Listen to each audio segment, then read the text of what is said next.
Well, you had to go a long way to find good news over this past week, but we did. We went all the way to China. Earlier today, at the Great Hall of the People in Beijing, American investor Stephen Schwarzman, founder of the Blackstone Group, announced a $300 million scholarship program to be located on the campus of a university in Beijing. He is donating $100 million of his own money to the program and is well on his way to raising the rest of the money. This has widespread bipartisan support here and strong support from China's leaders, and he joins us this morning from Beijing.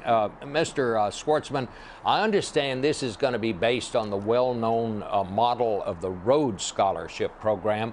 45% of the students come from this country, 20% from China, 35% from the rest of the world. How did you come up with this idea, and why did you decide to do it? Thanks, Bob. The idea actually was started by the people at Tsinghua University for their 100th anniversary in 2011. And they asked me if I'd be interested in thinking about an international program. And I thought about the Rhodes and how effective that's been, developing so many leaders over the years, including Bill Clinton as a model. And what we tried to do is adapt that as best we could to bring students, instead of to Oxford in England, to bring them to Tsinghua University in China. And the reason for that is that the center of the world's economy is moving to Asia much more than it used to be in 1902, when it was more US and Europe, when the Rhodes was established.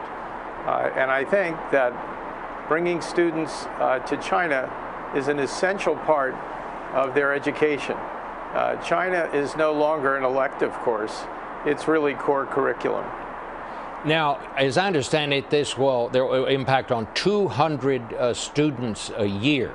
They get all expenses paid. They come to China. You're building a facility there modeled on the one where the Rhodes Scholars live. And what is it, nearly, 45% of them will be Americans, the others will be Chinese.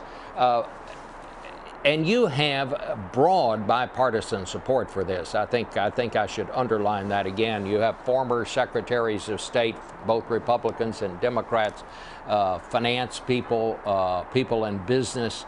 How long do you think it's going to take you to raise the rest of the money? How much have you got so far? Well, we've been at it for 6 months. I think another 6 months ought to do it. It was really a pretty remarkable experience today at the Great Hall, where new President Xi wrote a lengthy letter endorsing the program, as well as the concept of exchanges between the U.S. And China. And President Obama wrote a similar kind of letter, and John Kerry did a long video, having just gotten back from China, endorsing the Schwarzman Scholars Program, as well as the exchange concept. And so did Henry Kissinger, who of course came here first in 1971 and helped open China for the West. Well, it is a remarkable thing that I think almost everyone would agree on. And we want to thank you for being with us as we broke this story. It's something we're all going to be hearing a lot about in the days to come. And I must say, some good news in a week when there was not very much of that. Thank you so much, Mr. Schwarzman, and we'll be right back.